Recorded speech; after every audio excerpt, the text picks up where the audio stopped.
Hello, it's Melinda from Alexis and Melinda's Art Space, doing an art journal page today. This is another one in the series of Art Journaling Habit 2018. Yes, I know you're seeing this in 2019. Shh, don't tell anyone. So this was November. Basically supposed to art journal every day, but I fell off the wagon after about 13 days. I would like to get the others finished. We'll see what January and February brings. Life just got crazy. So this particular prompt, so each day you get a one-word prompt. This particular prompt was body, and the prompts were just randomly generated from a random generator. So I'm working in my Altered Lion book with the book text. I love working in altered books, they're really cool. Trying to perfect it lately and not burst them out of their covers, which my first 3 books have done, but I don't think I'm removing enough pages, because as you can see I'm sticking a lot of paper in this one. So I've been removing about a third of the pages of each book, and I'm going to go to removing about half of the book to allow for all the stuff I stick on. So this page, I didn't know what I wanted to do. I did find a picture in a magazine that I wanted to use, that you saw at the front, of the lady with the grey hair with the clouds over and the rain. That sort of, I don't know, that picture spoke to me. So I decided to cover the entire book text with scraps of paper. So I grabbed a whole bunch of scrap papers out of my scrap paper box and just sat there with a glue stick and glued them on. I like doing this as a background. A, it uses up all your scrap paper. It's really cool. And B, it can cover up in your book. Sometimes I like the book text to show through, sometimes I don't. This particular time I didn't want to see it. Sometimes there's something on the book text you just don't want in your art journal. But altered books are fun to use. I don't think I've used an art journal that's not an altered book so far. Decent art journals are really expensive. I'd love a Diane Reevely one. Diane Reevely? Yes. Or the other one, Dina Wakley. But in Australia they're so expensive, and I really can't justify that amount of money for a book when I can get one for about 50 cents at the op shop and it does the same purpose. Or I can make my own, so yes. So I nearly finished sticking all those bits down. A myriad of offcuts. There's Audi paper in there. I picked mostly the thinner papers.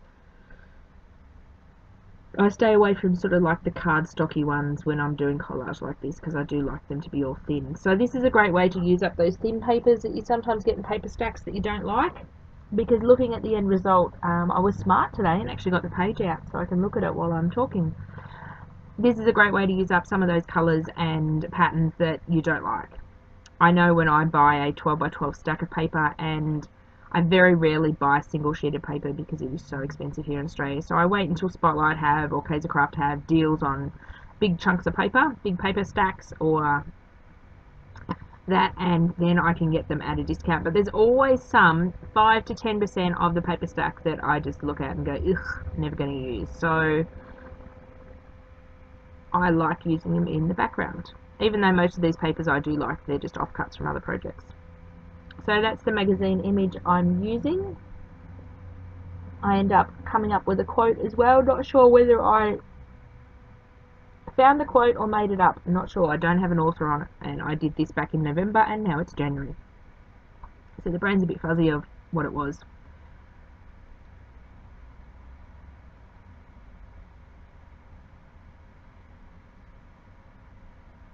So I decided to use some Montmark gesso just to knock back the colours and to make them not so bright. And that's another way, if you have bright pattern papers, like that one on the, particularly the right with the chevrons, is quite bright. But you can knock them back with, I've heard other people say knock it back with gesso. Put a thin coat of gesso on the top and it dulls down the colours and it sort of tones them all in together. You could also do it with a colour of paint I've seen as well. Colour of translucent paint. Montmark gesso is a quite affordable one in Australia. That 500ml tub is around, oh, it's gone up to about 15 bucks. So it's quite reasonably priced, but some people like it, some people don't. I like it in a thin layer. If you put it on too thick, it can become a bit sort of plasticky and hard to work on the top of. But I tend to only use it in very thin layers. And it works just fine, and it's reasonably priced, which is If you're new to my channel, and we have had a few new subbies jump on board, which is fantastic, welcome. I'm a bit of a budget crafter, hence why I use altered books instead of $40 art journals. Not sure whether they'll be around in 50 years and last that long, but art journaling for me is more about the fun, the play. I'm not looking to make a masterpiece that hangs in the Louvre. I'd like to do that one day, but yeah, well, not that talented. So I'm more of a budget crafter. If I can find an equivalent product at a more reasonable price, I will go with that and leave my limited funds for crafting to other things. In 2019, I'm hoping to use up a lot of my products and things before buying more things. Let's see how long that actually lasts. Probably not very darn long. I will be replacing along the way things that I run out of, like glues, gessos, adhesives and things like that. But I do have quite a stash of papers and embellishments and things that I do want to use up. So after the gesso has been dried with a heat tool, I decide to use it's like a gelato, but that one I believe is a Montmark paint slider. It's basically a water-soluble crayon. They look like lipsticks, and they're like a waxy crayon, and then you can dilute them with water. So I wanted to put some colour behind the image so it stood out from the page because it got a bit lost. So these Montmark ones, they work exactly like more expensive gelatos. Yes, I do have gelatos because I had to have the whole pack of 60 colours at one stage. So I saw someone on YouTube using them, and at this point in time, I do not know where they are. They're hiding in my stash somewhere. Hence, I have too much stuff, I can't find things. But the Montmark sliders I decided to try. I don't know whether they're available anymore, and they work just as well. So using some, what am I using? There's some Mod Podge to stick down the magazine picture. You just have to be a bit careful because the purple I put down is water reactive. I had to be, whoops, there goes my book flying off my desk. Sorry about the crashing noise. Where am I going to put that? Up there. I obviously need to clean my desk. When you're putting Mod Podge and other water-soluble glues over a water-soluble medium, you have to be a bit careful because it will pick up the bit of the purple colour.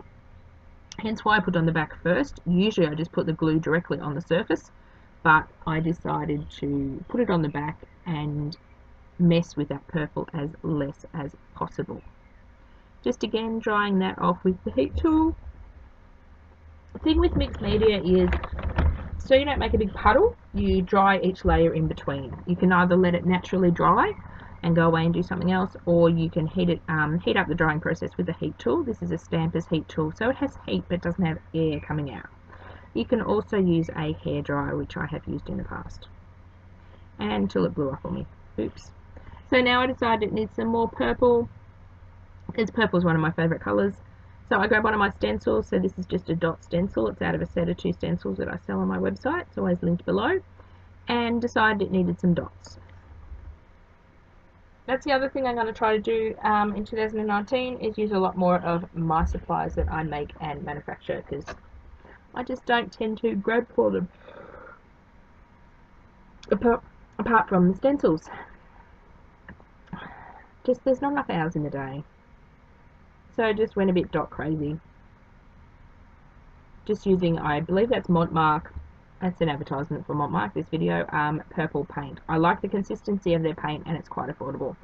Now this is the other half of the book that exploded and I had to take out the first half of the book, so this needs a cover one day. So just flipping through to a blank page because I put too much paint out and I don't like to waste paint. I don't like to waste anything or throw out anything. I am very, very terrible. So with the excess paint, I just go and put it on a new page, and that starts a basis for another page. The red box you saw under there, I just put under the page to make it more solid, to make it more, when you work at the end of the book, all your pages are on the left and on the right is only a couple of pages, so it's unbalanced, so I usually put something under it to make it flat. So as you can see, I sort of started off with only doing a few dots and went a bit dot crazy. I'm still trying to get this paint used up, so that's a bit crazy. I'm not sure whether I've actually, I don't have that other half of the book in front of me, used that page yet. So then I decided to do some more dots on my drop paper.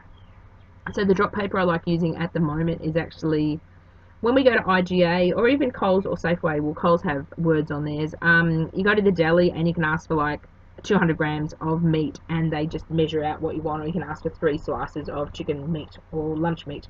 And my daughter loves cabana, so every time we go there, she asks for a stick of cabana. And it's the paper that comes off. So it's quite thin paper, but it's really good for drop paper. So I keep all mine, and I've got a stash in the kitchen. So drying all the dots off, then I decided that I wanted to sort of bring out the background a little bit more, as in the pattern papers. So I thought I'd do a bit of a patchwork look.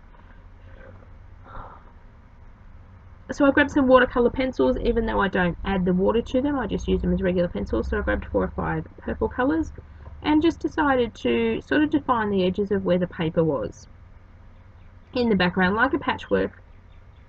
But it's sort of, I had fun doing this, just sitting down and scribbling. It was like I was a 2-year-old again. It was so much fun. So I outlined all the bits, and then I decided to do some more cross-hatching, and well, the entire background gets covered, but I had fun. Art journaling for me is about fun. It's about taking time out of my day and turning up to my art table and just playing.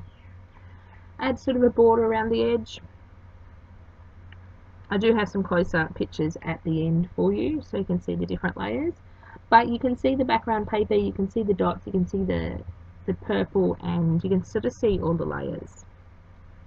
I really struggled with mixed media when I first started, because I thought, why am I using all those beautiful papers in the background when I'm just going to cover most of it up?